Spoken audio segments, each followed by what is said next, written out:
मित्रांनो, आपल्या नारळ झाडावर अशा प्रकारे पाने कुरतडून खालेली दिसली तर ती सोंड्या व गेंड्या बोंबुलाची लागण झाली असे समजावे।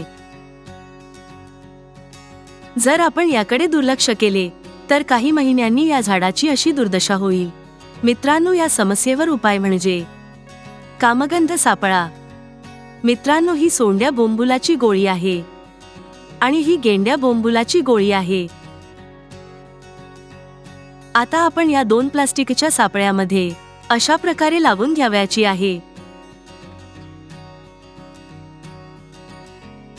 मित्रांनो, अशा प्रकारे हा सापळा दोरीच्या मदतीने झाडाला बांधून घ्यायचा आहे।